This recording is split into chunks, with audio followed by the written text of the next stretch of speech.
Airing live on the United Public Radio Network, 105.3 FM in New Orleans.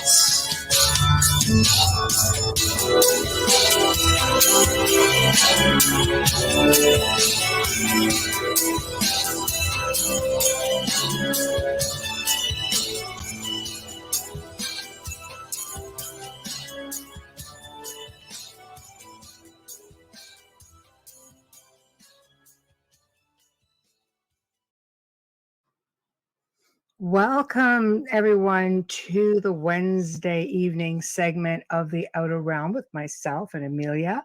We are broadcasting on the United Public Radio Network 105.3 FM from beautiful city of New Orleans. We are fully sponsored by the amazing people over at Folger's Coffee who have been on our journey since the very beginning. So we want to send them a big thank you and a whole lot of love. And thank you. We appreciate you so much. We also want to thank our other sponsor, Dr. Snick, aka the Sonic Surgeon, Justin Snicker, for his sponsorship of his amazing voice and amazing music for our intro and our outro. For those interested, he is an award-winning composer of Halloween, horror, sci-fi, and dark wave electronic music, which can be found anywhere that good music can be found, such as Bandcamp, Spotify, iTunes, Amazon. So go check him out. You will love his stuff. We are doing a pre-record this afternoon. For those of you lucky to catch it on our Outer Realm YouTube in advance. We are welcoming back the return of Charles Christian, who is all the way from the UK. So it is evening time for him right now.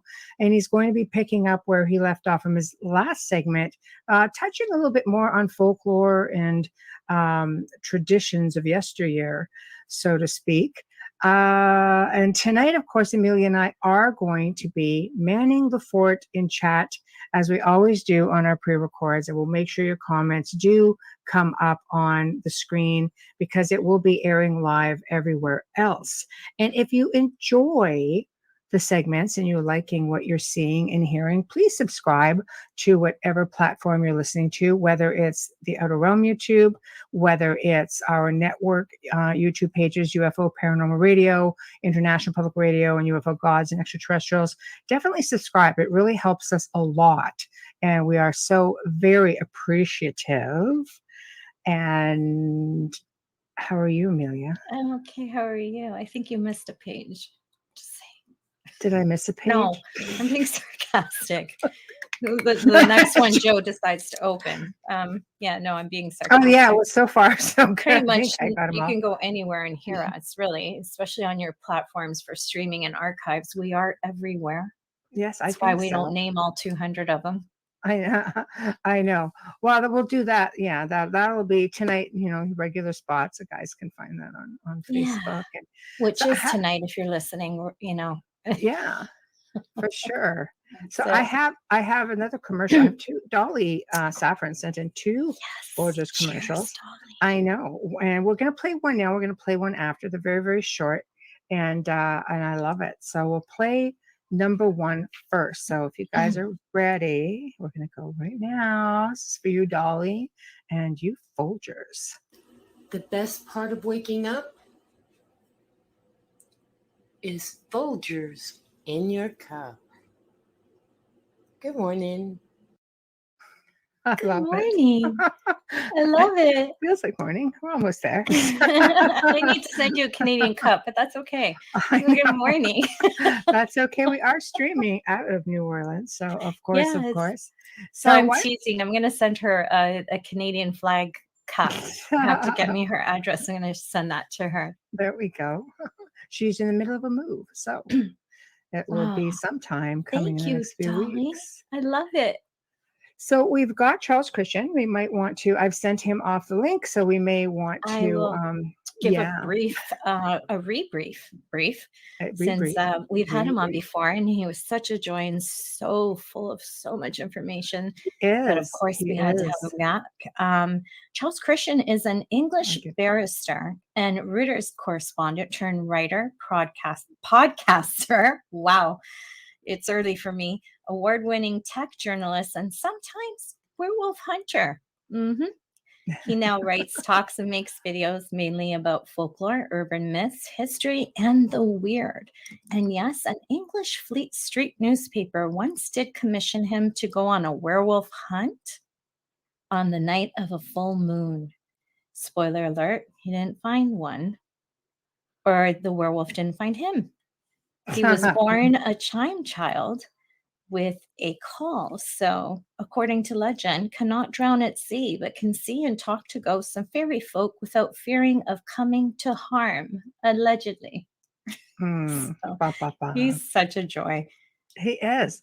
We had a really great time with him on the last segment. So I love hearing about old folklore and traditions, and you find out about all the cryptids and all the old tales that go on from different parts of the world.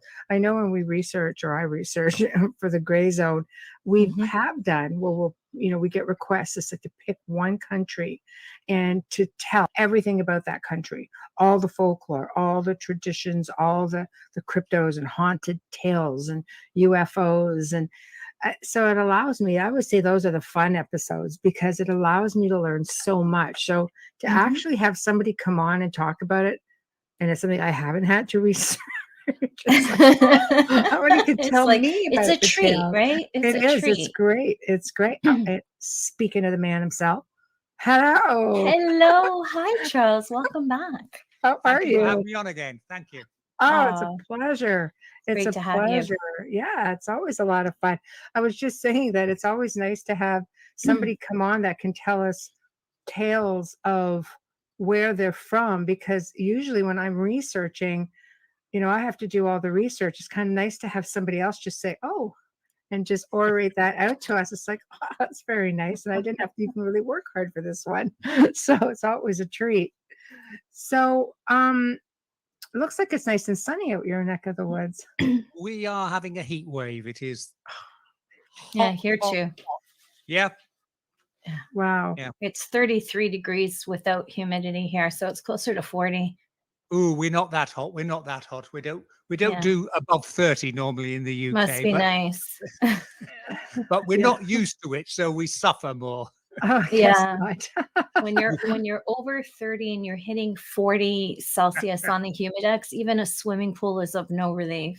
Yeah, it's an English thing. Water. Yeah, it's an English thing, because I know all you people in Canada and North America have terrible winters, and we just have a little bit of snow and the whole place grinds to a halt, and we're all, oh, blizzards, oh, it's terrible. Yeah, you'd have a hard time here. I can only drive at 40 miles an hour. It's terrible. It's okay. Most people here can't drive through the snow either. And it's very extremely evident in the first few snowfalls of the season. Right. Yes. Right. Yeah. I don't know. I love it. I could live, someplace. I don't mind the dampness or the rain. I don't like the snow. I think we just get to a certain age, you're just like, just your bones hurt. Enough of that now. I suffer from migraines, so England the UK would not be somewhere I could live.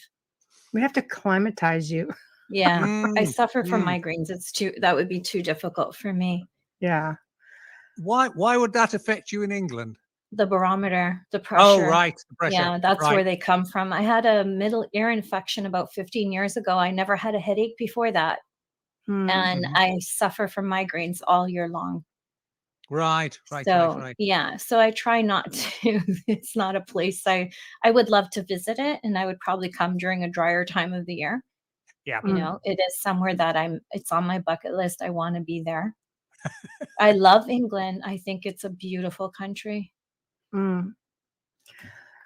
Well, are we ready to pick up where we left off? So for anyone who may have missed the last segment, go check out the archive. It is on the YouTube channel, and it can be found on over 200 different sites, guys. Not like you're going to miss this one.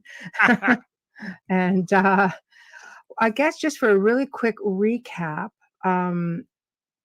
basically, how did you sort of come into pretty much being this caretaker of all of this phenomenal information, of all these tales and locations, et cetera, et cetera? I don't know. I suppose I must have one of those brains that soaks up information. You know, do you remember there used to be a game a few years ago called Trivial Pursuits? Yes. It was all the rage. I And really sucked at it, but yes. really obscure facts, I know. Useful stuff, Yes. not so sure on, but No. but obscure things, they just go in there and they just collect. Yeah, I started off, I suppose, as a kid, was interested in it. My parents were all interested in it. They all talked about ghosts and mysterious occurrences and the like. And I lived in a very spooky house by the harbour in a town called Scarborough, and there were lots of ghost stories around there and lots of tales of smugglers and lots of tunnels and all sorts of stuff. And so I sort of grew up in that with that interest and read about it. And when I went to university, I went on some ghost hunting trips, very much amateurish by modern standards, but did that. And then sadly, as happens to a lot of us, the day job gets in the way, and you've got, you know, the day job. Yes. The day job, you've got mortgages, you've got wives, you've got gotta buy food. Yeah, you gotta buy food. Gotta buy food and essentials. Gotta like have that. something other than baked beans again. Yeah. Right. Standard student staple. And so it sort of all went on the back burner, and I went off and I spent most of my working life writing about technology, but I was always writing. And then I was in a position to move away from the old day job and then take up my interest again, and realized how much I'd missed it and how much I was feeling back home. And I suppose the other element is the remembering all the tales from my youth and thinking, well, there's quite a lot there, and a lot of that's never been encapsulated or written down anywhere. So I started writing, and you know, it took on from there, and on we go, onwards and upwards. Yes. And here you are, hanging with myself and Amelia. Yes. Well, that was the plot all along. I see. Well, kudos to you. As a teenager, I thought, yep. Challenge accepted. And here you are. I love it. Of course, England is just one of those places where there's so much.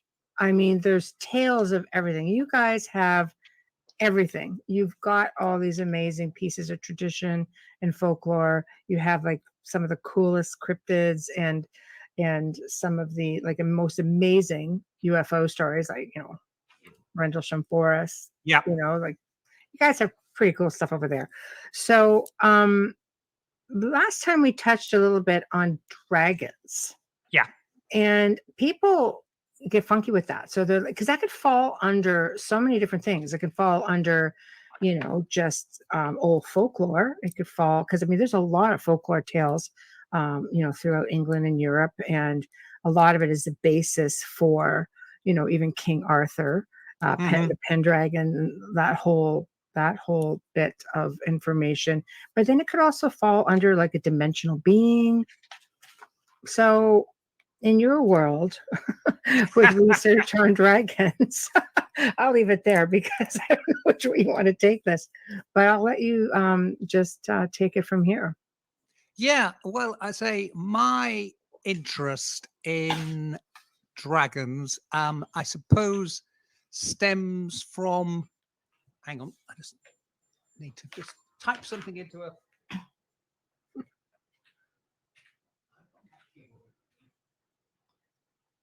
Oh, it's pretty early there, right? 5 hours at 6:15. Yeah. Yeah, it's just gone 6. Right. Yeah. I suppose my interest, because you know, King Arthur, as you say, with the dragons. I think when I was a kid, the Sword and the Stone cartoon had first come out, and that has a spectacular dragon in it. And well, it's a true story too. I mean, who we're kidding? Well, exactly. I think so. Yeah.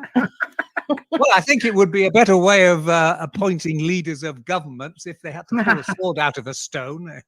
Oh yeah, I think 90%, 99.9 would feel that would be great.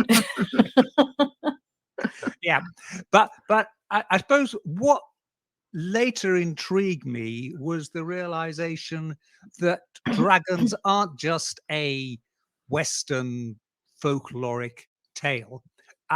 They're a universal tale. The Far East, China, Korea, Japan, they all have dragons. They all have slightly different dragons. There's a thing with their toes. I can't remember the full details, but Japanese dragons have more toes than Chinese dragons or something of that nature. But there's them. And then you go across to the Americas and you have Quetzalcoatl, who is basically it's a feathered serpent, but it's basically a flying dragon of some sort. And the American Thunderbird, which is a giant flying creature. And those are long-running tales, and they're all independent because they all arose at times when there was no connection. You know, the Japanese were talking about their dragons, and the Aztecs were talking about their dragons long before Sumerians, I think, wasn't it? Like it really. Yeah, like it goes way back. But I mean, you know, these were people who had no contact with Europe and our legends. So where did they get it from? You know, you can tell with some stories, more recent ones, obviously they spread on the internet or whatever, and you can pick them up. But for something like that, you think, well, there must be some common factor there that runs through it.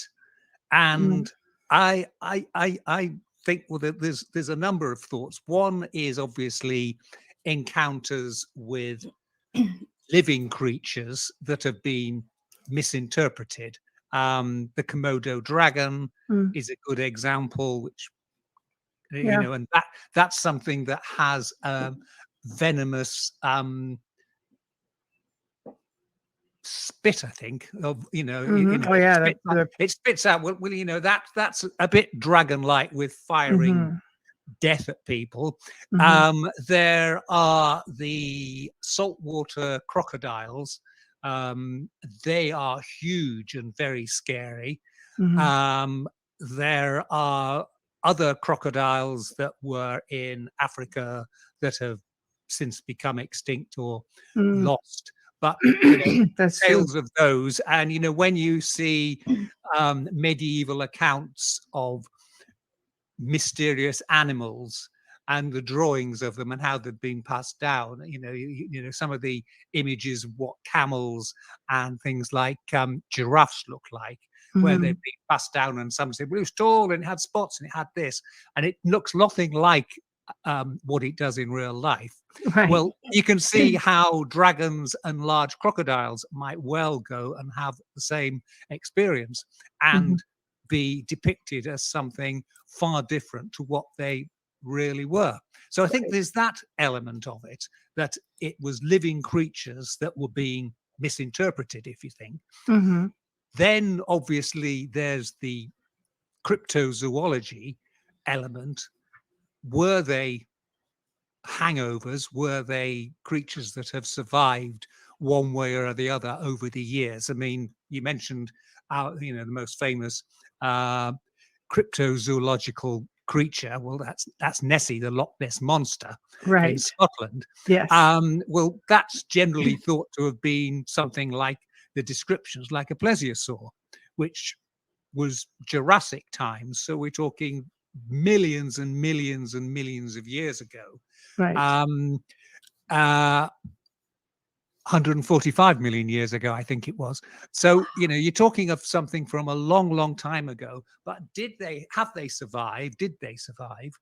The same with things like the Thunderbird and Quetzalcoatl. There's a picture sometimes crops up on cryptozoology sites, and it's supposedly set in the late 19th century, early 20th century in the Wild West. And there's a bunch of Westerners there, and they've got this giant pterodactyl, and they're holding it up and expanding its wings. Yes. And it crops up from time to time. And I mean, it's never gone any further. So I suspect it's a fake. But yeah, because there's another one where it looks like something like a giant raven, and they're pretty much the same pose, where you have these people that are all standing there, and they've got the wingspan out, and they've got it propped up, but it's a big raven. Yeah. Which, there's theories on both of them, which I find are fascinating. Things were much bigger once upon a time on this planet prior to, we as a human race, because I'm sure, the planet's been populated, many times, whether in a primitive format or extraterrestrial or. Yeah. And I mean, there was a period before the last ice ages where mammals went through a giant phase, and they were very large, giant sloths, giant this, giant that, and the others, huge, big creatures. And they went through this gigantic phase. So, it's a thought, it's an idea, was that the source of it? And are they still lurking there? I mean, the Andean condor is a huge bird with a massive wingspan. What else is out there? And I think, I'm not sure if we touched on it last time, but what people call living fossils do turn up. The most famous one is the coelacanth, an armored fish, which was thought to have been dead for hundreds of millions of years, and is sort of now happily swimming around South Africa.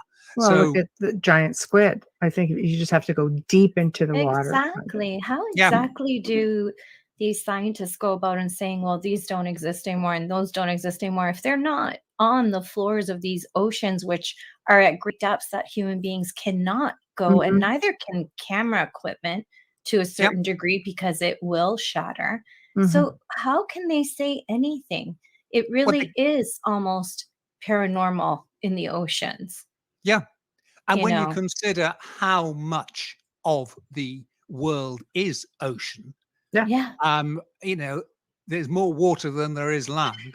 And even where there's land, there's huge expanses where people don't go or very rarely go. The deserts of Asia, sort of to the west of China, heading towards Russia. There's a huge empty area there. There's Saudi Arabia. They call it the empty quarter. The desert there is unexplored. A lot of Australia, huge continent. And then there's all the jungle areas, which again. Well, you have to look at the lost continents like ancient Lemuria. Yeah. Not too far from, Australia or the African coast. And I mean, who knows, like where some of those, like we talk about a lot in the oceans. Well, I'm sorry, but if you have a continent go down, you're going to have a lot of, animals or sea life that would have been native to that area that would have had to have gone outward. And, your stories of Atlantis, everything else. I mean, realistically, they have found 2 continents, right, that have been lost to us. And so it's like, who knows what's actually still roaming out there. I think Bigfoot's probably one of the most common. And they compared it to, when you were talking about these mammals that did this huge surge. Yeah. And there was one, like a gorilla type. Giganticus or something like that. I couldn't remember the whole name of it. Yeah. But yes. And some people are like, well, it could still be, this creature that's still, managed to survive. And a creature like that would give rise to myths of giants. Yes, it would have. Yes. Yeah, in the same way that we all have, all folklores have legends about little people, elves, and the like. Yes. The Homo florientus, is it the little people called hobbits that have been found on one of the Flores, one of the Indonesian islands? Again, and that's all real too. And that's all real. And they were living during the time Homo sapiens were around. So our ancestors would have encountered them. So, it's not at all far-fetched. And I say the Bigfoot, the Yeti in the Himalayas. There's a creature in, I think, Siberia called the Alamati. There's, there are, again, numerous versions of it around the world. And again, all independent. Where did Bigfoot come from? There was no crossover with the Himalayas when the first Bigfoot tales were coming out, and the Yeti. So again, are these distant memories or rare encounters with rare beings that we're talking about here, as opposed to just all made up? And as you say, we don't know. And I suppose one of the more hopeful things is there seems to be more of a trend in science to be less cynical. And it used to be, if we can't prove it scientifically, it doesn't exist. Now I think there's more of a recognition that there's a lot of weird stuff out there that we don't really fully understand. So saying, oh, ghosts and cryptozoology couldn't possibly exist. We don't know that for certain. Maybe it does exist. And, this whole idea of the sort of quantum realm and quantum world and multiverses and the like, way beyond my O-level physics brackets failed exams from school days.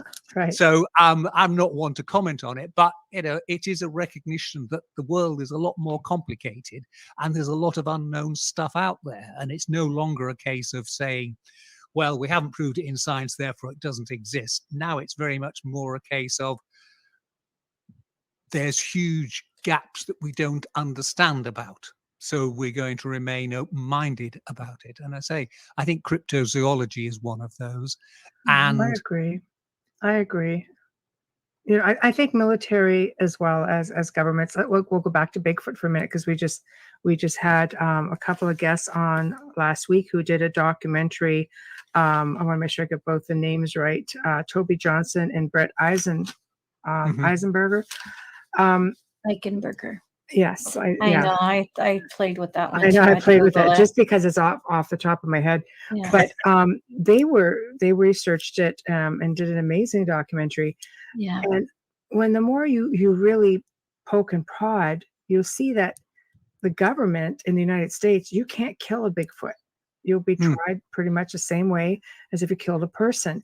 And there's a very large forest out there that used to be part of an area where anybody could go into, but it's prominent for Bigfoot sightings. All of a sudden, the government has gone in and claimed, like thousands of acres of it. And it's right along a border where they're known to frequent. So why would they, do that? There's a lot of speculation with it. It could be something very benign, such as, no, they want to protect it, but it's all protected land. Ministry of Forestry is a little bit, they get away with a lot of stuff. They do. Yeah. They have a lot of loopholes in their laws and things that. Well, it's interesting either way that they would say, no, you can't kill one, you can't harm one. We're protecting them. So they're kind of admitting they're there. Yeah. Yeah. Which is a big step. Yeah. I mean, there is an element, because I've seen people on social media saying, we're going Bigfoot hunting. Well, the last thing you want to do is go and shoot one. You're going to get arrested. Well, never mind that. If the animal's almost extinct, killing it's not going to help it at all. No. And not going to help do it. So you can understand that if it's thought that, well, there might be something out there, the last thing we want is a bunch of people who out there with guns wanting to have its head on a plaque. So, Yeah. good luck for them for doing that. Well, they're apparently like very, very intelligent. Brett and Toby were saying that as well. Numerous people they've interviewed, but any of the guests we have had on who've talked about them, probably because they're the most common cryptid that people see, would say they're highly intelligent. They have their own language. They communicate with one another. They've been known to communicate to a degree with people. They're observers. Some people believe they're extraterrestrial because they're seeing with large balls of orbs around them. Just a lot, set like portals because they disappear, foot tracks stop dead, and you're kind of like, there's not a tree to jump into. It's like, where did they go? There's a lot of theories with them, but whatever it is, it must be pretty special because for the government to say, no, harm one, that's it, you're arrested and you'll be tried. Yeah. Well, I mean, they must be intelligent because they've managed to avoid getting hunted down by us, Right. But it's the same with, if you like, the evolution of humans. It used to be very simple. There were sort of apes, and then there were cavemen who went around going ugh, ugh, ugh, and hitting each other with, cartoon image, and then humans came along. Well, we now realize from looking at better specimens and also some of their burial practices and the like, that the Neanderthals, who were one of our cousins who became extinct, although in fact all of us have a bit of Neanderthal DNA in us still. Some politicians have a lot. I think that's a bit unfair on the Neanderthals, really. Yeah, it is. But they had language, and they had a form of art, and they took care of their dead, and they had rituals with burying their dead. So those are all signs of a form of civilization in them. They're not primitive beasts. So why shouldn't they be? Right. No, it's a fascinating thing on it. And I say there is so much of the world out there that isn't fully explored. And I mean, I know we're not talking of exciting creatures, but all the probes and things that are going down to the seabed and are finding these funnels of hot water and volcanic stuff coming up. Sorry, you were going to say. Oh, no, I'm just saying, if you start hearing like all kinds of roaring stuff, we've got a thunderstorm roaring through. Oh, right. Yeah. Right. Yeah. Okay. Sorry. Yeah. But, Sorry. Hope your power's all right. When we have thunderstorms, the power goes off. It could be hit and miss, but just if you hear it, because I'm thinking, where am I hearing? It's like, I guess it's coming by you before me because it's still sunny here. Well, I guess so. Not so much. Yeah. So no, I agree with you. It doesn't have to be exciting. The fact that anything can go undetected or anything that has just been able to survive the test of time, like getting talking about giants and such. I mean, let's face it. Do you remember the wrestler? Even they called him Andre the Giant. He was a very big man.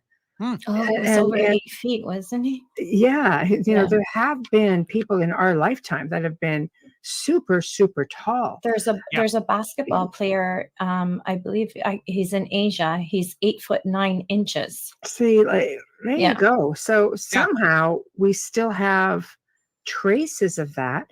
Because even in some of the museums, like not counting the Smithsonian's, which destroyed a lot of the giant bones that were found, there are old tales of giants being in and around the 8 or 9 foot range, but going about considerably taller as well, like maybe 15 to 18 feet, which is like, whoa, when you look at the scope of things. But the fact is if they're even saying, yes, 8 to 9 feet tall, we have that in our lifetime.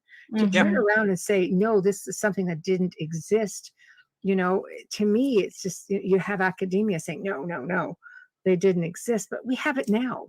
Yeah. Sorry, Amelia, go ahead. No, never apologize. Thank you.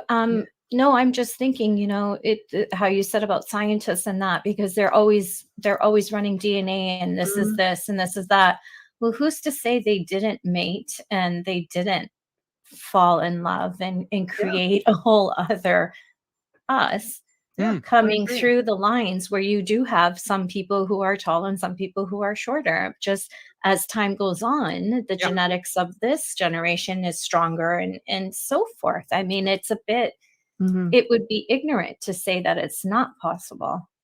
I agree. And I mean, modern people, we have better diets than in past. I mean, up till the end of the 19th century, most people had a fairly Spartan diet, weren't really that healthy. And one effect is you don't grow that tall. So, it's, what we are now is the exception in history, if you like. We're a peak. And, if you've got giants 9 foot tallish, well, that's almost double the height of someone from 100 years ago.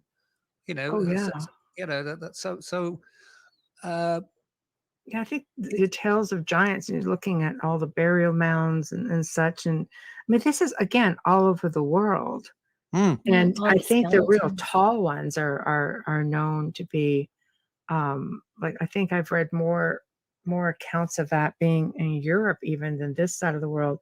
Doesn't mean that they're not, of course, but again, we don't know that. I always say, because of, dimensionally speaking, or all, like you were saying, multiverses and such, anything can come through. We have so many different dimensions within the one space that, like, I could be sitting right here, and how many dimensions are actually floating through this space? Look, there's accounts of people who time travel, or people who just, walk outside and go to the back of their house, and all of a sudden they're like, where am I? And then they turn around and go back, and then they're within their house again. Like, what the heck was that? So how do we know? Like, getting back to dragons just for a moment, do you know how many people in my 20 years of being in this field have claimed to have seen things like dragons, like flying, and like, gifted people, maybe, who can see into another dimension, or just the fact that something came through, maybe a portal, maybe it is a time slip, but they swear that they've seen gargoyles scaling a wall, or dragon flying through, even things like Nessie. How do we know she just doesn't come through a portal and goes back, which is why she's never really been found, and they can't seem to find traces. They look at the lock and say, well, it can't sustain an animal this big. Maybe it doesn't have to. Yeah, exactly. And this brings us back to things like fairy folk, where the idea of a portal, where our world is very close to the other world, and there are certain places and certain times where, if you like, the veil between the two is more transparent, and you can pass through them. All the tales of fairy folk, and they go back at least 1,000 years, have them living parallel lives to us, and that it's not a case of they go down into a cave and there's tunnels, but rather there's somewhere where their existence is parallel to our existence. And it's a multiverse. The two of us are running along parallel, but just occasionally we cross over and we encounter each other. What is I completely agree with that, because there's so many different tales of that. I remember researching something going back many months ago now, on something entirely different. I think I was researching the Druids, actually, for another show, and it spoke about how revered, the fairy or the fae were, how they worked really closely with people. People didn't fear them. They worked together, and in came Christianity. and all of a sudden, I guess, bastardized the whole relationship. And as much as the Fae would try to work even with those, from I guess, I hate to say religion, but that's pretty much what it was. They were setting a new standard, a new set of rules, to the point where eventually the Fae just stopped making themselves, I guess, visible to the living and backed away completely. Some say some went underground, some say, to remain here, or others just went, like you say, back into their own realm. What are your thoughts on that? Because people still have experiences, especially out in the UK and Ireland and Scotland. I mean, they actually, the people who live there pay homage to. Yeah. Especially if you look at the Isle of Skye as a perfect example. Well, the magazine 40 Times, they've been reporting on various surveys of people in recent years on their sightings of fairies as opposed to the Fae, as opposed to aliens. Right. And there is still a fairly constant flow of stories of people encountering little people of some sort. Those are little ones, yeah. Little, not the tiny little sort of Tinkerbell type things, but people who clearly aren't children and they aren't short, normal people, if you like. Right. They're something else. And, the fact is people are prepared to put their name down and say, yeah, I had this strange experience and I saw it and this happened. So I think it's alive and well. I think, as you say, Christianity came along, and very much you see that with the tales of witchcraft. And there was an element in witchcraft that said they would work with the Fae and they would be helped by the Fae. And it was all very much, they would help find remedies and they were a source for good. Right. However, Christianity came along and said, no, you're deluded. The Fae are merely demons sent to confuse you, sent to fool you. And if you deal with them, then your witchcraft is demonic. And it was all part of the church as it started in the sort of 14th, 15th centuries onwards, starting to persecute witchcraft. And very much anything to do with the Fae suddenly became bad news. They weren't magical little people. They were demons. Sorry, I'm just having yeah.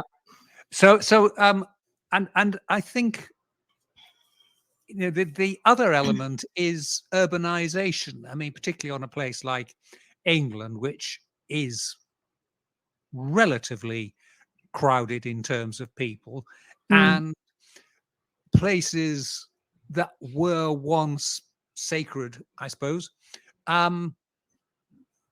There's now a housing estate on it, or a shopping mall, and we're forcing them away, forcing them out, forcing them to the boundaries, forcing them back into their own realm, cutting down the opportunities for them to liaise with us and deal with us. I think the Scandinavian countries are a good example of that. I believe there was a story, was it Iceland or Norway, where they were building a highway and there was a large tree in the way that they wanted to take down. And apparently there was a newspaper article about this, by the way. Gnomes started giving the gnomes. I think they're cute. She not so much. I not so much, no. But they were giving the construction workers such a problem that all the construction had to stop. And the end result was they left the tree and the highway went around it. Oh, I know. Yeah. I'm like, you put this in a newspaper. This is the first crazy. tree huggers of society. I know. Yeah, the Icelandics definitely believe in, they call them the hidden folk, the Yes. hidden folk, or something of that nature. Right. And I think there's even a political party in Iceland that sort of stands up for hidden folks' rights. And it's Wow. very much, Oh, if people nice. say that pile of stones over there is sacred, they will protect it. Ireland has a similar thing with the little people as well. They have a similar belief that people will do detours, or they will avoid ploughing through a copse of trees that people say is sacred. Well, you know, They'd be very disheartened if they were here, because people put them in their gardens. yes. It's true. It's true. Wow, I never looked at it that way. I don't have it in my garden, but I never looked at it that way. But Yeah. it's true. There are a lot of stories with gnomes, the belief system. Correct me if I'm wrong, because I'm just, thinking back to something I came across. But gnomes, I guess, would work with people, and people would employ them for a certain amount of time, for something like 5 years or something like that. And they would be in their gardens, or they would maintain the property. And I guess after a certain amount of time, I guess it was prestigious to have a gnome Wow. take care of your property and such. And you had to treat them very, very well, because if you didn't, like, they could literally go the opposite on you and make your life a living hell, Yeah. basically, right? Yeah. Again, goes back, I think, that when I was researching druids and I came across all of that, and it didn't apply at the time, but I remember reading it going, I knew there was a reason I really didn't like them, but Yeah. it's a little bit of validation for me. But apparently they can be just like fairies or the fae. They can be actually very aggressive. Like it's like Yes. a double-edged sword, right? Yeah. Yeah. In England, we tend to call them bogarts. There's a whole range of bogies and bogarts, and they are sort of household familiars, little creatures that will help the household, but they've got very strict rules. And Right. one of the things is you shouldn't deliberately feed them. What you should do is leave some food out for them to take on a night. Oh. And you put a cake. It's a bit like the leaving the mince pies for Santa Claus on Christmas Eve. Right. You leave some food out, and Is it because they don't miraculously- want to be seen, or they just want to be independent? I think it's all the folklore suggests they don't like being condescended to, and people saying, okay. oh, here's some clothes for the little bogarts, here's some food for them. Oh, What they okay. like is to think that they can take it if they want. Oh, I see. So, I see. we turn a blind eye to it. Right. But yes, you do get that, and all the time you've got them, they will be helpful. And if you Right. cross them, they will be unhelpful, or they will leave altogether, and then it's bad luck for the family, and Yeah. for the house, because Okay. people have left you. A bogey here is very dangerous, because it's usually you're getting fired at from another military force. So, Yes. yeah. Yeah. That's interesting. People have actually caught video footage of gnomes in Mhm. their gardens. And it's like, it's crazy because they got their little hats and everything. That's so cool. It's sure, let's go with cool. I don't know, in How my different garden. are they from elves, though? Like from It's like like, the no. Keebler elves with the cookies. Like, Yeah, throw the cookie. Hey, go away. I'm the comic relief. Away. I'm just saying, like, I'm trying to, because gnomes, when you said if they're not taken care of well or are offended, can turn on you. Yeah. The fae are similar that way as well. Yes. Very much so. I Yeah. mean, I think the fae tolerate humans, Mm, some more than others, mm. but Yeah, definitely. they don't take kindly to being disrespected, because that if you read the folklore, the general suggestion is that the Fae were around before us. So they are the older, wiser people, and they don't like us jumped up monkeys taking advantage of them and being rude to them. And so again, in fairy folklore, there is a whole range of things about always being polite for them and doffing the cap to them, your cap to them. And you don't refer to them as fairies, you call them the gentle folk or something of that nature, the gentlemen and the gentle ladies. You know, you're very polite to them. And if you are polite to them, then they will tolerate you. But if you make fun of them and sneer at them or whatever, then they will turn malicious, and then you will have trouble. We would not want that, because I hear they can be pretty aggressive. Nasty. Yeah. Nasty. People look at fairies and say, oh, they're like Tinkerbell cute, but realistically, they can really like work you over. Wasn't that gentle? Like, go back in the 1950s. Films have changed from Disney. Just saying. Yeah. There's I mean, there's a whole sort of etiquette for dealing with them. There's a tale, it's in one of my books, about a mound up in an old burial mound up in Yorkshire, and a farmer was going past there one night, and he saw lights there and crept in and saw that there were fairy folk having a festivity, having a festival in there. And he was offered a drink, and he knew that if he accepted and drank from it, he would be beholden to them, because, you know, he had taken advantage of them, and therefore they would expect something back from him. And that's a thing, you should never accept food or drink from a fairy. Really? Because you're then in their debt. No, you owe them. Are they trying? Oh, you're in their debt, but they're not trying to harm you. No, they're just trying to harm you. You're in you. your debt, and you know that they will want something back from you. It's or leverage. Leverage. Yeah, I understand. They will want capture it you. right away, but they're going to want it at some point. And you have Kind to of like the mob. Yeah. Yeah.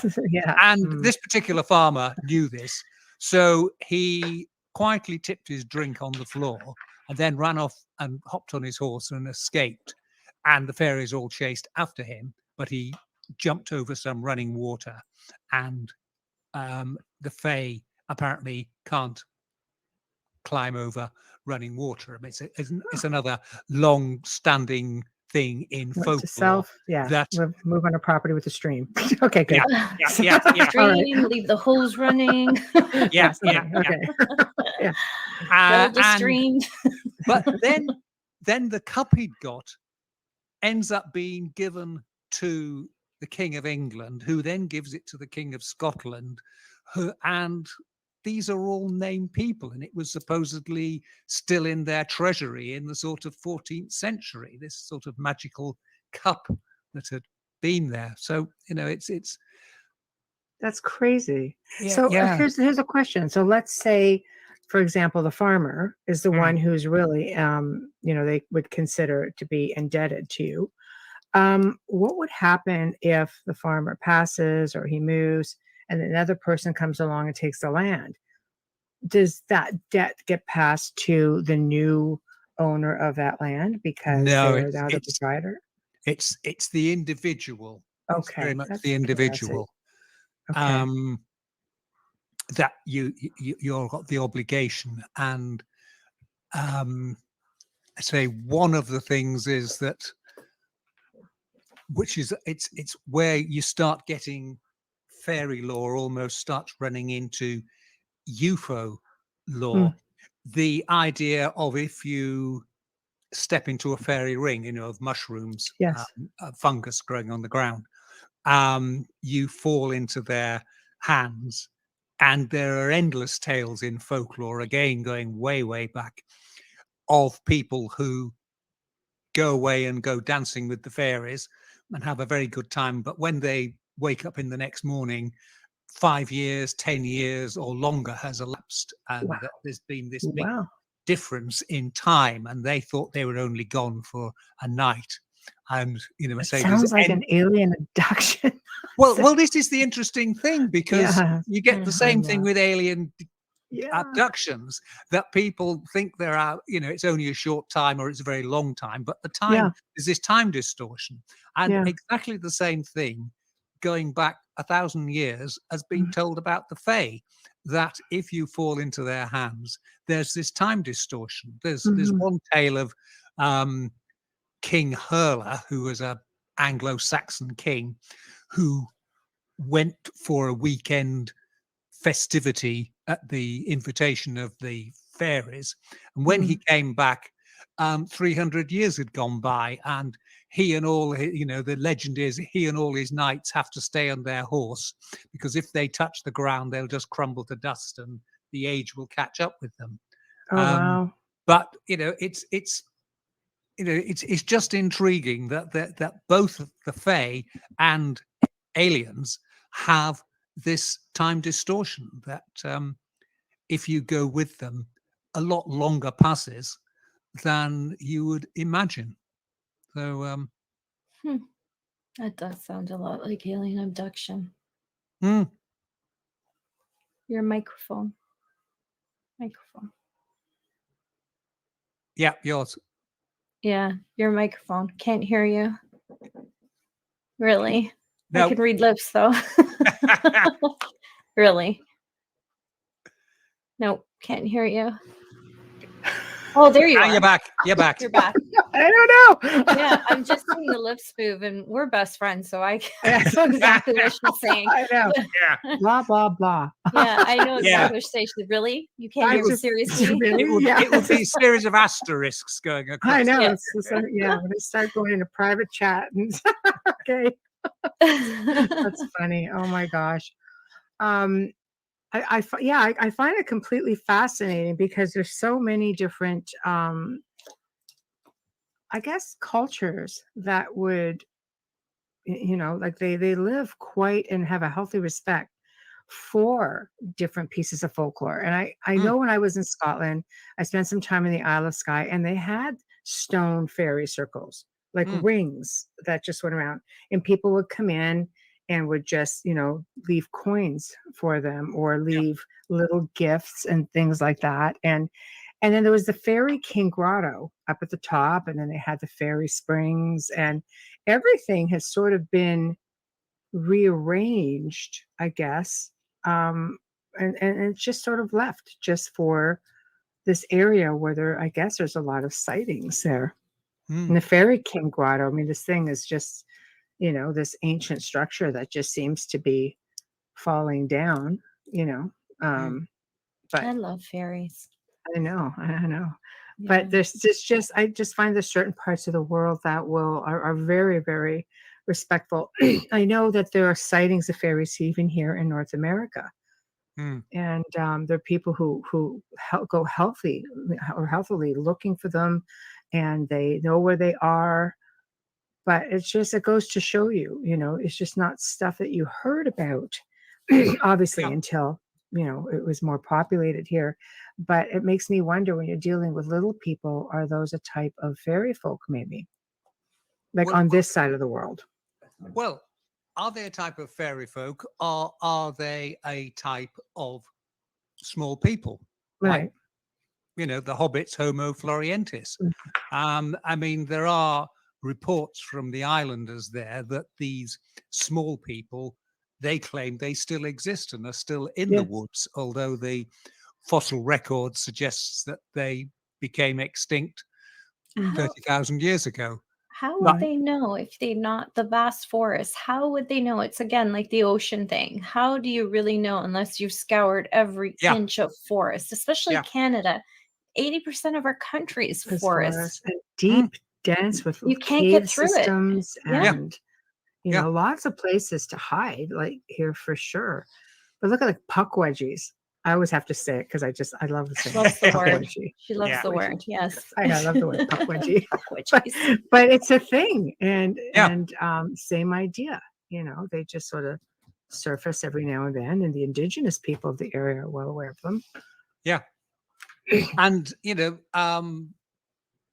if we are Western scientists going on an expedition with tons of gear, we're tramping through the forest, making a noise that can be heard from miles away. Well, any self-respecting creature is going to go and hide, or here we're coming, and move to another part. And as you say, if you've got a huge big forest, there's no way you can find what's going on there. Just the cave systems alone, that have been found throughout different parts of the world, that you can, as you go into Europe, my gosh, you can find tunnels that go from not even natural, even let's look at natural tunnels, but let's look at those that have been created by, by people. It goes all over from one country. You don't even need a passport, man. You just go keep going. Priests, churches for miles. And miles. Royal families. I mean, everything. You could go from one country to another without. Obviously not when it's an island like England, but you can travel across Europe easily. They're just there. They're definitely in the natural ones that go through cave systems. You could hide. You don't even know who could be hiding in there. If you go to Malta, there's a large cave system there, apparently. People used to be able to go in and sightsee. And then one day, an entire classroom, a teacher and the students disappeared. And it's since been closed off. That's sad. But where was that? That was in Malta. Wow. I don't know if it was like the 70s, the 80s, like what's modern times. And they closed it off. So it goes to show, like, are there things there? Because I mean, again, we've had guests who have been on the show said, "Oh, we're exploring this cave system," and all of a sudden it looked like they came up to a portal. And there have been stories of people who just choose, going through the portal, we're just going to disappear. And others are like, we'll meet back here in a year, and the person goes back and the portal never reappears. Oh boy. I know. So who knows what comes through them? That's what I was saying earlier about dragons and maybe Nessie, some of these cryptids that just come in, they come out, like it's just, it's hard to say. Like you talked a little bit about werewolves on the last show. And there's a strong belief that, beings that we would consider to be something out of a horror movie, like a werewolf or a vampire. Some people truly believe they're just another race of being that come through portals. And, that's the way it is. I mean, we have, much like, I guess, Bigfoot, here in this side of the world, they're called dogmen or wolf people. And it's like, okay, let's just say people migrated from the old world into the new world, and along with them came their ancient traditions and their bits of folklore. Maybe a werewolf or two, like maybe, I mean, you have somebody who, let's say it is a genetic thing, because there are people who believe, no, it's a genetic thing. I had a family member who just, could do it. Or, I mean, I can't see it, but let's just, for craziness sake, sure. And they migrate over to the new world. It becomes a hereditary thing. Then these things surface. I tend to lean to, dimensional being myself, but let's just say they just sort of made their way here. What's your theory on these sort of beings? Because I know there are sightings of dogmen, and I know with vampires there are up-teen tales of modern day, stories of people who have been around for centuries and they don't change. Yeah, I mean, you get that with, I mean, although you can say, oh, vampires as we know them started with Dracula, which was one of the first tales that sets out what we call, vampire lore. Right. There are tales going back into the 18th century of the Count Saint-Germain and Cagliostro, and they were sort of magicians come sorcerers, and they are, Germain in particular is said to have been immortal and lived for far longer. 1600s, some people say. Wow. And there was a tale of somebody in New Orleans in the 1970s who looked like the depictions of him. That's right. And you think, well, perhaps the sucking the blood thing is not it, but there may well be, maybe it's more a case of taking other people's life force or energy of some sort, something of that nature. Well, could it be time traveler? Could it be, again, interdimensional or dimensional being that just pops up at different times? Yeah. Yeah. It's so hard just to get your head around certain beings. I don't know. It's you go back to stories in Poland, even, some of the cemeteries that are, a few hundred years old that have been found where they've, a big fear of vampires, where they, cut off the head and put a stone in the mouth to keep them, from biting down. They take the head, put it down between your ankles. Make sure you got to feel around for it. I don't know, but it's just there are all kinds of stories like that. It's a real healthy, belief. So I was just that idea of the living dead or the walking dead again is a very old belief. There's a cemetery that archaeologists have been working on up in the area where I wrote a book about the Wold-Newton Triangle. And when they were digging up the medieval, it's a deserted medieval village, and they were exploring the burials around the churchyard, and they found 12 individuals there that had all been ritually mutilated after death, and they'd had their legs broken and cut off and their heads removed. It's a very sort of simplistic approach, but if you don't want the dead to walk, cut the legs off and they can't walk. That's right. Bury them face down. They can't rise up because they're pointing the wrong way. Chop their head off and put it between the legs. They won't be able to find it. It's the same with burying people at crossroads. The theory is that if the spirit rises up, it's faced with 4 different paths to go on and doesn't know where to go. So you stop them pestering the living. But this again, you're going back 1,000 years. It wasn't church doctrine. It was clearly folk belief that certain people were bad people who might come back to harm the living, and to make sure they weren't going to do it. And it was a fact of life, and it's everywhere. And again, it's a European-wide belief. Yeah, it is.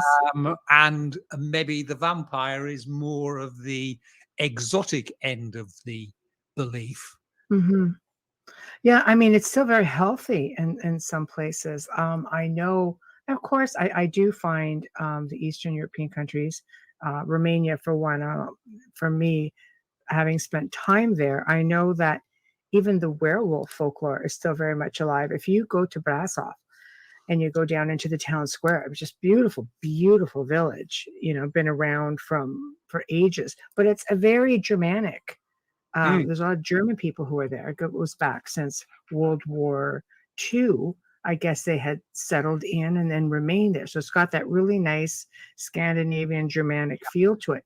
But the story goes that on every full moon, werewolves come from the mountain and they come into the town square.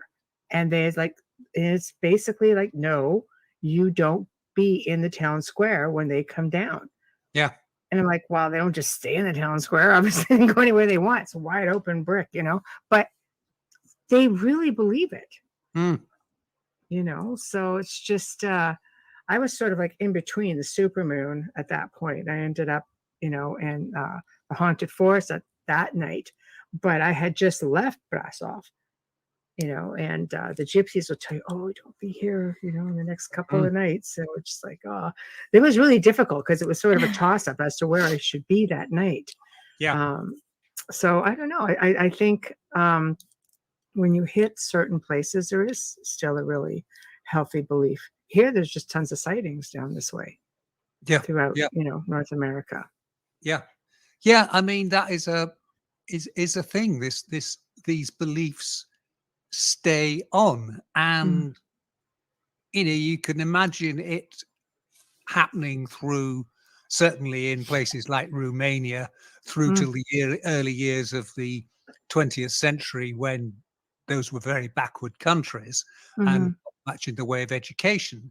But we're now living in the internet age. Everybody's got a mobile phone with internet access, but these beliefs still remain, and they're not going away. So that it shows the strength of the feeling and the beliefs that people have, and they're not just impressionable hillbillies who don't they're well aware. They're aware, and they have an affinity for their traditions, their folklore, and their beliefs. But are there still sightings? I mean, England's got so many different sightings. I mean, you guys have got demon dogs. You guys have got the banshee. That's more over Ireland. That's Is it? more Ireland. Yeah. Ireland banshee. That's a wicked, wicked hag. Yeah. Yeah. Yeah. You have demon dogs. Are there anything? Are they reported to be like hellhounds, or are they the same, or are they different? They are. There's tales of large black dogs all over the east of England, right down from Essex, which is near London, heading up towards Yorkshire, and lots of sightings of these demon dogs. And again, you can find websites where people say, they've seen something. The terminology tends to be a bit blurred, whether or not they are a great big frightening hound, or whether they are a supernatural hound or demonic hound. In olden times, anything like that would be classed as demonic. But it's intriguing that it's all over the eastern counties, and all that area was the area that the Vikings used to conquered back in the early Middle Ages. And with Viking folklore, you have wolves and you have giant hounds, and Thor, I think, has a couple of large hunting hounds or whatever that with him, and there's Fenrir, who is the giant dog that eventually brings everything to an end with Ragnarok, this huge monster hound. Yeah. But it's interesting that the areas that have got the most dog sightings are the ones that were Viking, and so had the sort of Icelandic, not Icelandic, Scandinavian folklore element. Okay. We have one just down the road here called Black Shuck, and that first appeared in the 16th century and attacked people and killed people, and there's been sightings of it ever since. And they say it's very big, almost like the size of a small pony, and it's very, very shaggy furred, But sounds like an English wolfhound. Yeah, Yeah, so you can it see is. why they deem it demonic, because a hellhound has 3 heads, so it's like very specific No, that it's not a Cerebus with the 3 heads. bizarre, right? Yeah, it's not that, but it's, you know, its behavior is thought to be demonic. Mhm. I mean, the Hound of the Baskervilles, the Sherlock Holmes story, that Yes. really is a sort of a fictionalized version, and Mm. it's a dog that's Great made tale. up, you know, and you know, got various things put on it, so it looks scarier than it really is. But Mhm. you know, the tales vary. Some of them, it's bad luck to see it. Some of them, almost like the banshee, it's a harbinger of death. If you see the hound or hear it, you are Mhm. going to die. And with others, people say it's protective. And, you know, there's tales of little old ladies, if you like, going home at night and it's a bit spooky, and suddenly they become aware of this large dog walking next to them, like a guard dog. And Right. doesn't Right. do anything, but just sees them on the way home Mm. and makes sure Mhm. nobody attacks them or does anything to them. So, you know, they vary from being good luck and bad luck. But again, that's going back to quite a few other things like the gnomes and the fae and everything else. Yeah. There's a good side and there's a bad It's side. it's yin and yang. It's a balance of Yeah. energy. Yeah. Yeah. Mm. I'd like one of those puppies. Yeah, Wow. there was an excavation, an archaeological excavation about 10 years ago at a monastery near here, and they found in the graveyard the bones of a huge dog. It Mm. would have been not a Great Dane, but something of that nature. It was Probably obviously like a dire wolf. wasn't a wolf type, but you know, No. it was clearly some abbot's pampered pooch, and it was a hunting dog. But Right. Oh, you know, wow. it's just it led to lots of newspaper reports about Black Shuck, the demon dog, has been found, sort of thing. Oh, Very right. large skeleton. But Right. Right. I'd like a dire wolf as well. yeah, I Yeah. think they're stunning, yeah. stunning Mm. creatures. But if we say over the eastern side of England, we have all these tales of black dogs, and then over on the western side, we have big cats. They're known Yes. as ABCs, Ah. anomalous big cats. Yeah, we've got And those here as well. again, are they cryptids, or you know, some kind of wildcat, or are they exotic pets that people have suddenly Mhm. realized are ferocious beasts and have let loose and dropped them off in the countryside where plenty of sheep and things for them to live on. Right. But Yeah, again, there's been this constant stream of Mm. stories for 60 or 70 years of these cats. So it's again not some passing phase. It's clearly there's It's something there. interesting. I find it interesting how the tales just crisscross from place to place. Like I said, we've got tales of them here in like New Orleans, all the way up into throughout the United States, into southern Canada, Yeah. southern Ontario. Here, even the Ministry of Natural Resources and Forestry keeps track of them because there have been sightings, and they look for bones and feces and things like that, and they have found Yeah. them. Mm. And really large cats. And they're like, well, maybe this is an escapee from a zoo, a small zoo, or something along those lines. But there was one location that I remember filming at where a large black cat made its way into a stables of a large stable barn, Mhm. and they had the big arena, everything. And it attacked, well, first of all, it went into one of the stalls, and I got a bunch of photos of it. The big claw marks down the wall of the stable, dug right into the wood. And shortly after that, this cat went to attack a foal, and one of Oh, the no. mayors sacrificed herself to save the foal. This is all Mhm. documented, That's and so they just, sad. it Mm. is really sad. But the house, the farm, the whole ranch had a lot of really malevolent activity associated with it, but it just, no one ever came across this large cat, and witnesses who had seen it said no, it was huge, probably about the Yeah. size of a large black cat, panther style black leopard. Mhm. But nobody could figure out where the heck it came from. Because you would think for it to Mm. reproduce, there would have to be at least 2 of them. And Yeah, the stories Yeah. keep unless the other going. one passed or something. I don't know. We have a lot of huge cats in Canada, though, in the Mhm. wild. Well, but you have them, Yeah. like, you've got the puma, the cougars, the lynxes, things like The that. lynxes These are are not beautiful. Yeah. native Yeah. to Canada. But People have tried to Yeah. domesticate the lynx. I'm like, you're crazy. yeah, so I don't know, but it's A again, wild cat is always a wild cat. Yeah. it's just interesting how the stories Yeah. crisscross from one part of the world to the Mm. next.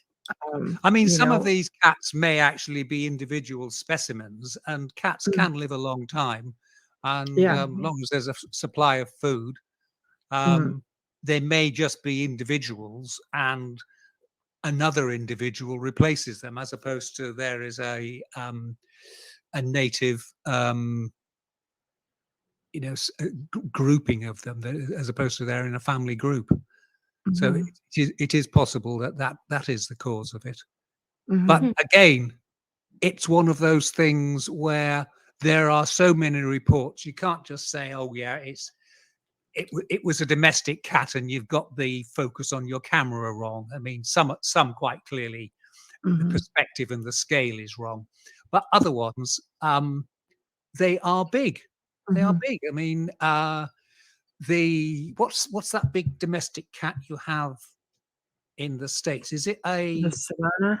Maine Coon Oh, the cat? Maine Coon. Oh, Maine Coon. They're Yeah, so they're big. cute. Yeah, they can Okay. get very, very big. They're very big. They get an excess of 60 pounds, don't they? They're Yeah, like, they can be really but they big. are so cuddly. They're cute, Yeah. but Oh, but they I look mean, if like one gets out, Sylvester from Tweety Bird Mm. cartoon. That's what they remind me of. Is yeah. Sylvester. Seriously, I've Yeah, my always daughter's wanted got one. one. Yeah. Yeah. But I mean, you've got your domestic version, and then you've got these big, Yeah, I've seen big. those big ones. Those are usually deep south where you see the photos Yeah, on Yeah. but they're Instagram still. and that of those. Yeah. Yeah. But are they the type of cat that's going to go around and kill livestock, for instance, or Or puppies. No. I don't know. I don't know. They wouldn't. But I mean, I merely raised it because we Yeah. were out for a walk here one day and encountered one that was out for a prowl, and it was enormous. I've never seen one in real. I've seen them on Yeah. Mhm. Yeah. videos and things, but never seen one in real life, and it was enormous. It was Right. huge. Right.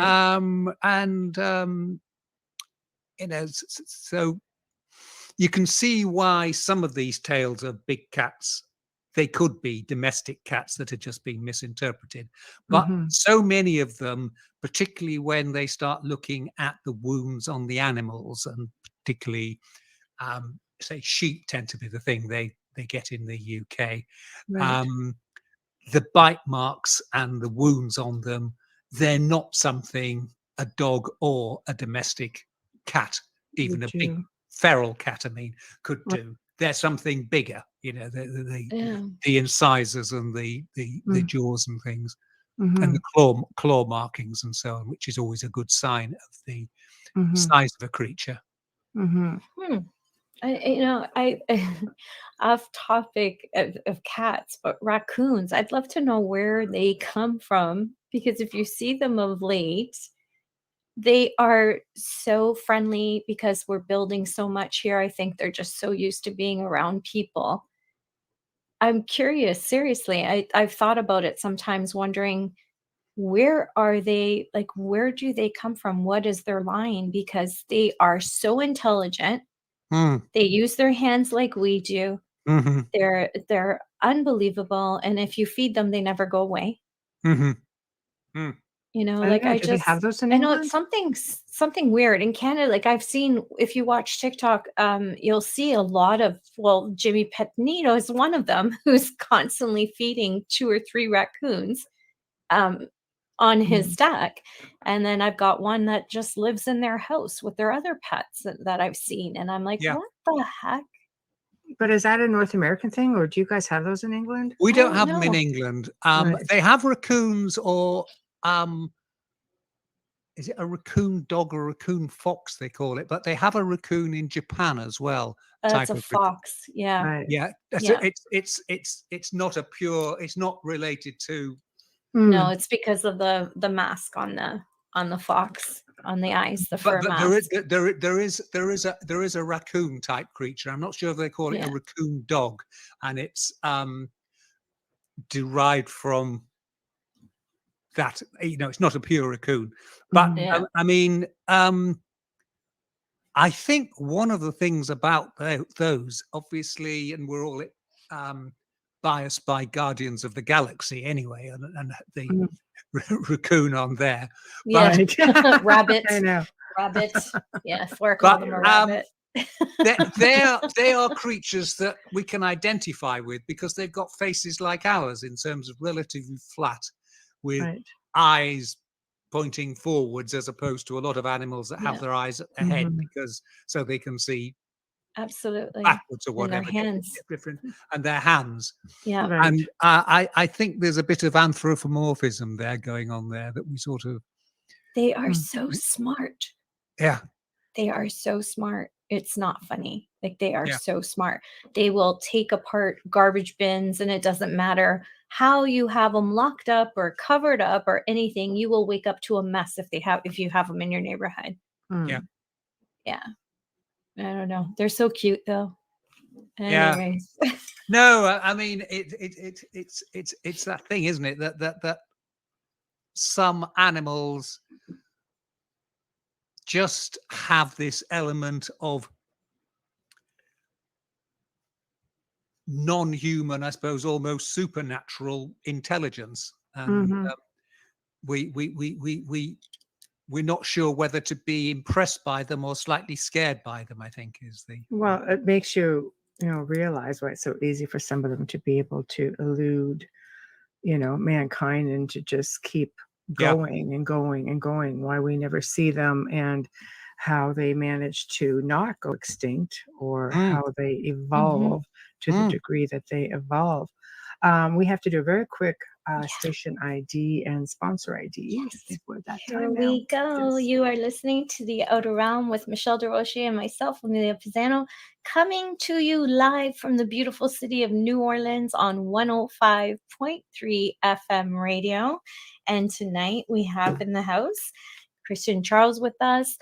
The other way around. Sorry, Charles Christian. I have it written the other way. I'm so sorry, Charles Christian. And I'll tell you a story after about that. Stream or listen to our archives and the platform you normally use. We are everywhere, and we want to give a huge thank you shout out to the amazing people at Folgers Coffee for fully sponsoring our show from day one. We love you. We thank you so much. No one loves you more than Michelle and I. And a huge thank you to Dr. Snick, the sonic surgeon, aka Justin Snicker, award-winning composer, for lending his voice and his music for our intro and our outro to the show. All right. Thank you. I have you written backwards on my. I do the Italian thing. I go last name first. Yes. Yes. I'd like to connect a little bit on power spots throughout the UK, because there seems to be the world's power spots. And I think power spot, I think of England right away, Stonehenge being, of course, one of them. But a lot of the power spots is where the ancients would literally build their temples on, or congregate in very ritualistic manners.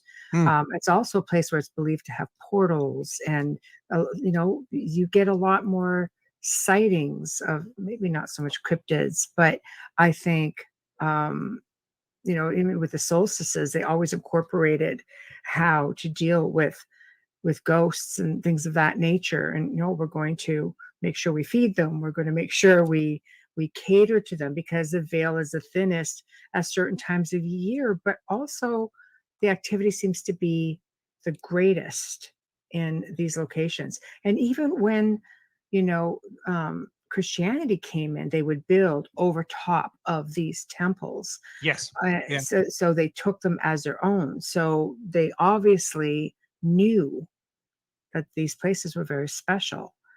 So I'll let you take it away. Yeah. I mean, as you say, Stonehenge is one of the best known examples, but there are lots of stone circles and monoliths. And now we have better archaeology. We're discovering lots of wood circles or wood henges that have been built and lost. There's one on the coast of Norfolk, which is where I live, called Seahenge, which was revealed. And again, clearly a ritual point, and interestingly the Seahenge one is right at the end of a long distance footpath which has been used since pre-Roman times, because it was dry land across marshes and things of that nature. So there's a lot of them, and I suppose it's chicken and egg. Is there, so when you stand in the middle of them, you can't help but feel there's some kind of power there, some kind of mysterious sense about them. But is that sort of because you're surrounded by the stones and they've got so much? I mean, a stone circle's got 4,000 years plus of history behind it. Is it because of that, or is it because stone can absorb energy, can't it? Yeah. Or is it because they were built there because that point had some energy in the first place, and so the stones were built there because it was a magical place in the first spot, a sort of some part of ritual landscape? Or is it the other way around and we feel it? But yes, we have a lot of those, and there's lots of folklore about, as you say, portals, that it's a place where the fae might appear and come through to see you. And there's lots of tales of cryptids, big dogs, hairy people, whatever, emerging from them, and obviously ghosts. And I think it's probably fair to say the main paranormal thing we have in England are ghosts. You know, we love our ghosts. We're thick in ghosts everywhere. But you know, it's an intriguing one. I mean, there is a theory that a lot of these places were originally built as signposts to different parts of the country. There's what's called the St. Michael and St. Mary ley line, which runs through England from the Norfolk coast right down to Cornwall and to Land's End. And when you look at it on a map, and you can actually Google it, there is a Google Maps do have the entire ley line on there. It covers lots of stone circles, hilltops, churches on hilltops, old ruins, etc. And you know, it's thought it was possibly there because that was signposting you down to the West Country. And in the 1,000 years before the Romans came over, so 3,000 years ago, that's where you got tin, and tin was used with copper to create bronze, which was the miracle substance of the sort of of history at that time, the Bronze Age. And it's intriguing that some of these routes and some of these circles and enclosures are all on these long distance tracks that were used over countless generations for legitimate trading purposes. And I say, we mentioned the one that where Seahenge is, that takes you up through, it was a safe track between marshes and took you to high ground.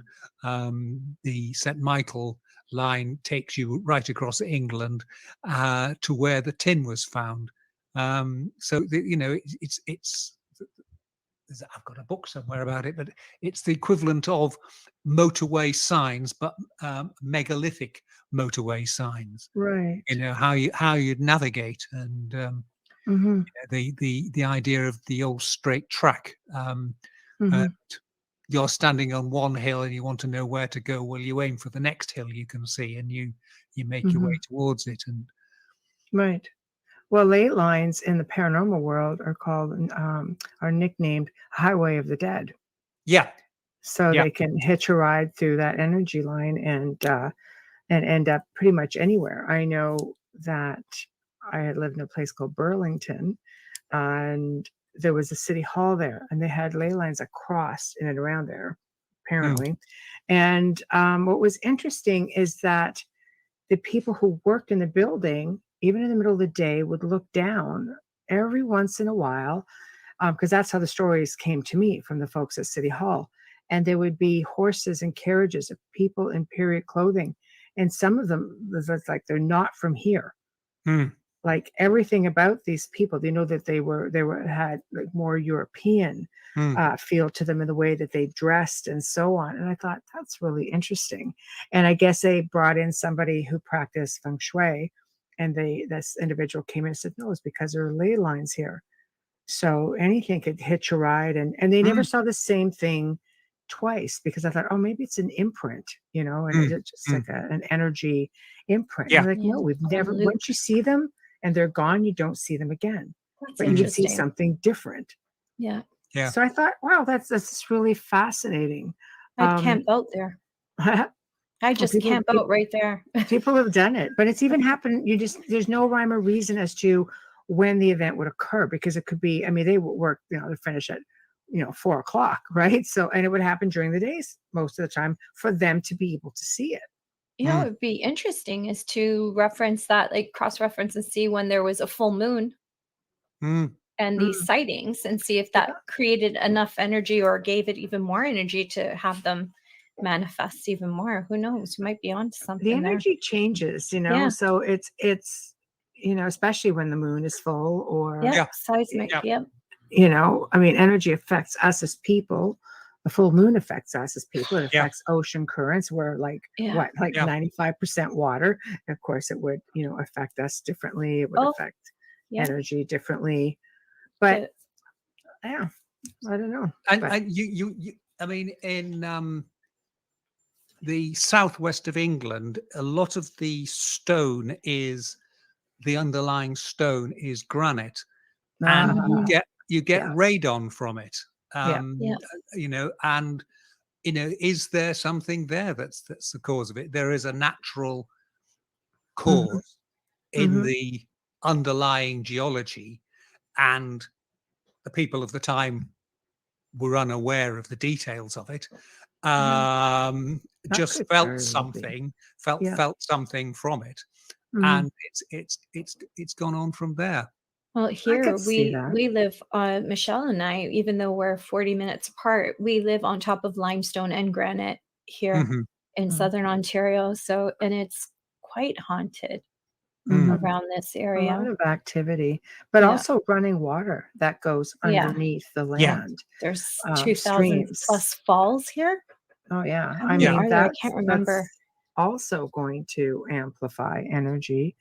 But, it's a curiosity, because when you say that all these spots have things that will manifest, even, cryptid sightings, again, it just makes me wonder, are there portals?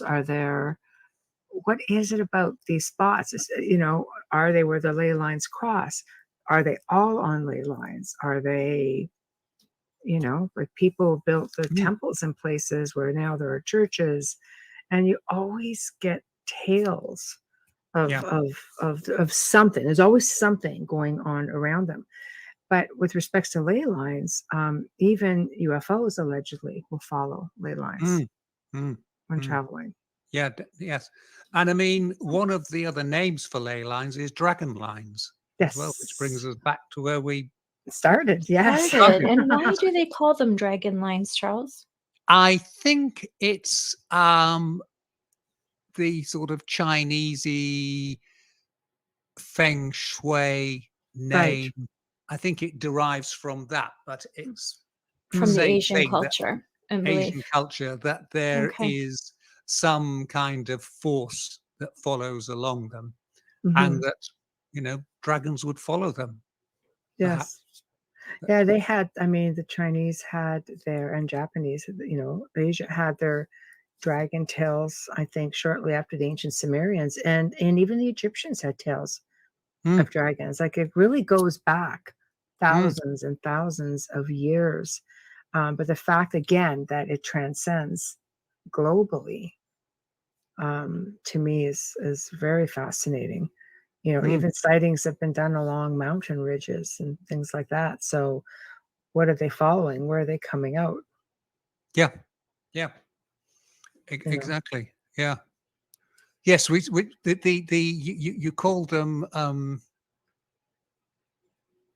Roads of the Dead, did you? Highway of the Dead. Yeah, Highway of the that's Dead. that's Yeah. a nickname for them. That they have parts of England, they call them ghost roads, There we and go. the idea was it was the route people would take a coffin from where somebody had died to where there was a church, Wow. and you'd follow Okay. this route across Right. it. Yeah.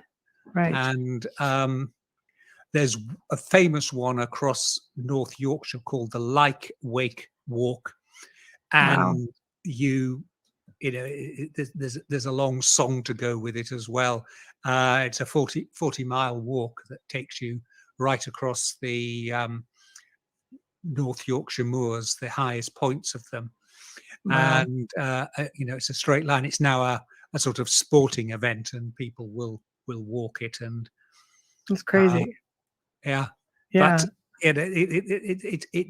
it's again one of those traditions that we have on Mm-hmm. both sides of the Atlantic. It's an international Mm-hmm. concept. Do you find that, culturally speaking, especially I imagine on the outskirts, do you find that people are still honoring a lot of the really old British traditions? They certainly do in Scotland, and to an extent in Wales. Not so much in England, but England's more urbanized, and it tends to kill off those traditions. If you're all living in the same street, Right. can't be doing it. But I mean, there are people who here in Norfolk will be meeting up day after tomorrow for a bonfire, and Midsummer's Eve. Nice. And St. John's Eve. And what's involved in that? That sounds exciting, actually. It's more a thing in Europe, particularly the Scandinavian places, and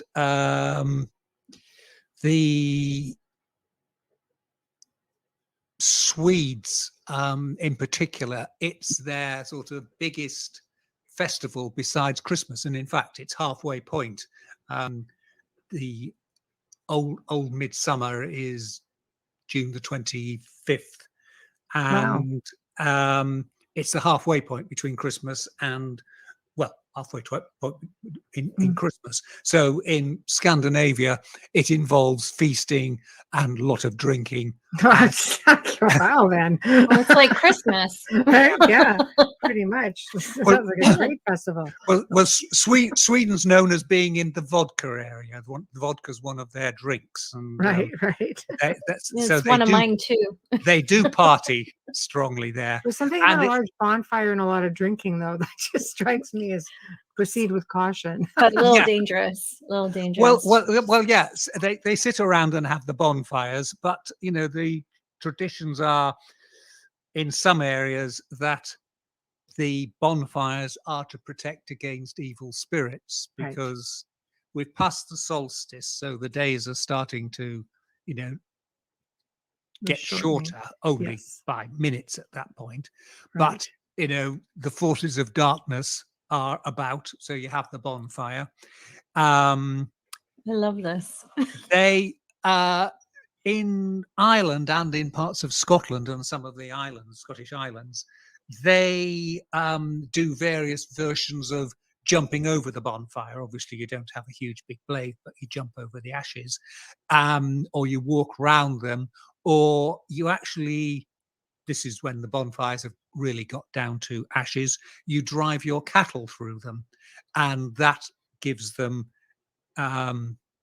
good luck and wards off evil and witchcraft and the things. Like, I mean, it's protective. Like cleanses them and protects Cleanses them at them. the same time, grounds them. Yeah. Wow, And that's interesting. I say it really is more a thing in continental Europe, Scandinavia. I've And got a that's the note. 25th, Charles? It is Old Midsummer, and it is, where is my date? There's St. John's Eve, which I think is the 24th, and then and then Midsummer's Day is the because it's Saint Jean de Baptiste Day in Quebec. That's right. That's it. It's the so same. I'm available, Michelle. You want to come over for a bonfire? Yeah, okay.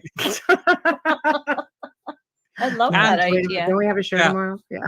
Yeah. No, the 24th is Friday. Oh, that's okay. So we can. Right. Yeah.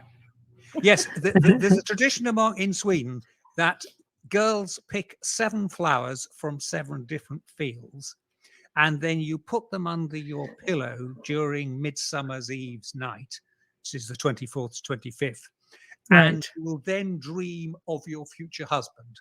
You get a bit of the love divination, which is again a constant theme in. In modern day, can we pick 7 flowers from 7 different florists? I think you would have to. I think you. So for those of you that are single out there, because I've been married for 29 years, but for those of you who are single out there, 7 flowers from 7 different fields. But Charles says it's okay to go to a florist. Exactly. And I've got a note here. It says that St. John's Eve is also connected with Louisiana voodoo. And it would. Marie Laveau was said to hold ceremonies on the Bayou St. John on St. John's Eve. Yes. Saint Jean de Baptiste is how we know him in Canada. Right. Yeah. Saint Jean de Baptiste. Yeah. That's interesting. I love these old traditions. Do they believe that the veil is the thinnest during these times of like the solstice and they do, because I think that's why they have the bonfires to fend off evil, and start doing the protective jumping over the flames, driving your cattle either round them or over the fires, or in some instances between 2 bonfires and so on. But it's a big thing, the bonfires. It does take away a little bit from the whole Halloween theme of the veil is the thinnest on All Hallows Eve. Apparently the veil is pretty thin a few times of the year, because you've got at least 4 solstices and a couple of these celebrations too, right? Autumn. That's a really good point. Yeah. I mean, All Hallows is obviously a very important one, and the other one is Beltane, May Eve. Yes.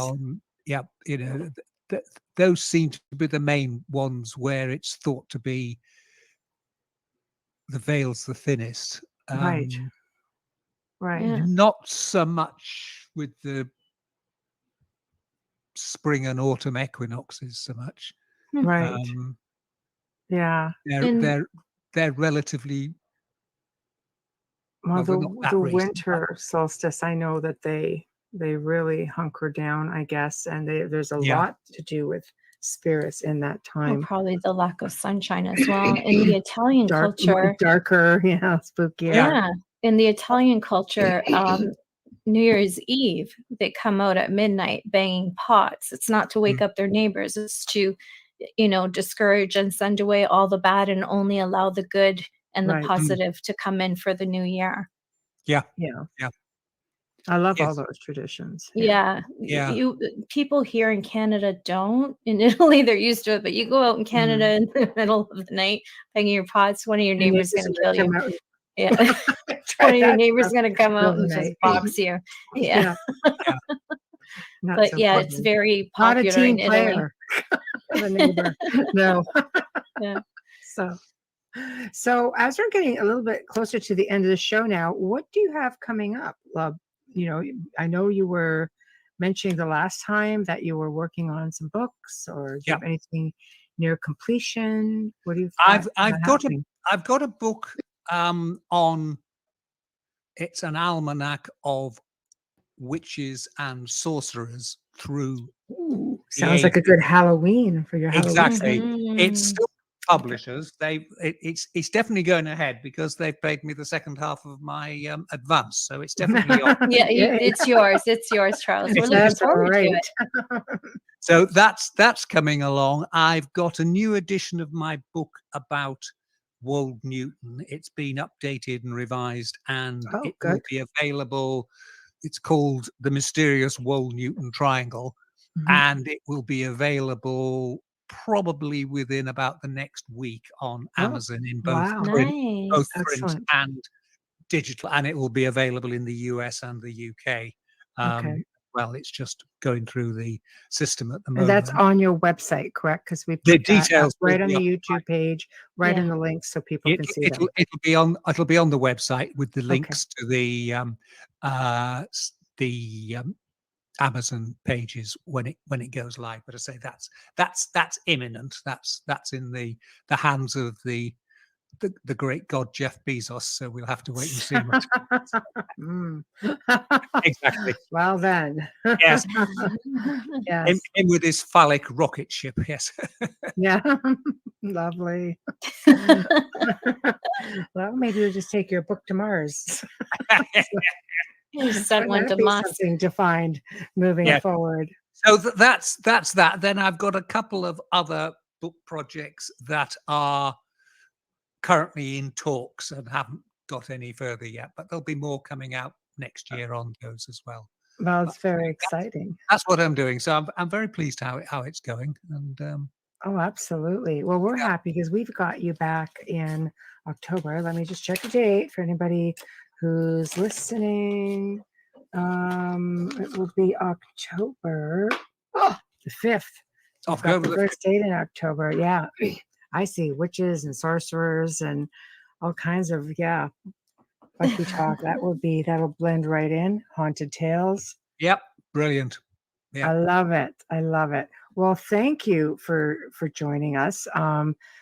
This will be airing this evening, and you will be able to go, of course, to any of the YouTube pages, or to be on our Facebook page if you want to go in and see all the comments that people will be posting on the live show tonight, and we'll put them up on the screen and such. So you'll have an idea. If you see any questions at that point, then you'll be able to come back and maybe answer them and interact and get.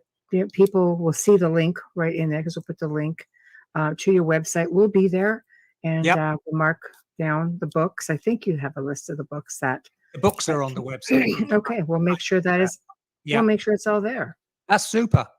Okay, well, as ever, it's been a delight talking to you both. It's always with you as well. Thank you so much. That's always a joy. Pleasure. Yes. So thank you, and I will be in touch after the show airs tonight. Brilliant. Okay then. All right, darling. Thank you. Have a good night. Thank you. Bye. Good night. Always a delight. Always a delight. Big thank you to Charles Christian for joining us this evening. Before we go through the traditional sign off, I'm going to play Dolly's other Folgers video. I know. So hang tight. Here it comes. The best part of waking up is Folgers in your cup. The best. Apparently, no. Well done, Dolly. Who knew? I know. Isn't that crooner, you. She's got two versions. There we go. So we now have 4 to play with. Still waiting for Hamilton Way and Paul Cookson to show us something. And all of you guys Come on, take on the Let's Folgers go. commercials challenge. Just do up a little ditty, show us a little Folgers, show us your best. And We'll remind play them that they're air. watching. Yeah, they do watch the show, actually. And you know what? Millions of people are going to see it. And it sits in the archive. That's right. And it never goes away. So forever. Folgers forever. Never know. Maybe you're just that one upcoming Folgers person. You never know. Go for it. Exactly. Yeah. But again, guys, if you do enjoy the shows and the content, find the Outer Realm YouTube page, find International Public Radio, UFO Gods, Extraterrestrials, UFO Paranormal, and subscribe, because that means a lot to us, and it just brings other people there. And you should subscribe, but also turn on the notification, because if you do, you'd have been able to catch this show live and have questions for Charles right during. We saw there was a couple people watching, so it's just a little extra something, because all of our guests from overseas, we do pre-record. So you sort of get to see it in advance, just saying. So anyway, we're going to officially sign off. Thank you, to everybody who'll be tuning in tonight. Please note again, Amelia and I will be in chat, and we will put your comments up, and we will do our very best to entertain you all, of course, and we're dang good at it, apparently. So if you'd like to email us, the Outer Realm Contact at gmail.com, the Outer Realm Contact at gmail.com. Tomorrow night, we welcome back Peter Penagor. People love him. His shows do really well. He's just very insightful, very knowledgeable. He's going to pick up where he left off in the last segment, discussing NDEs, after effects of NDEs. Here's something a lot of people don't think about, and maybe different levels of consciousness, things like that. I think it's going to be a pretty deep show. It's going to be live, so you guys will be able to tune in tomorrow night and go ahead and add, your questions and comments. And he's very, very generous with his time in answering them. So, but until then, everybody behave. We will see you in chat tonight, 9 p.m. Eastern. Good night or good day.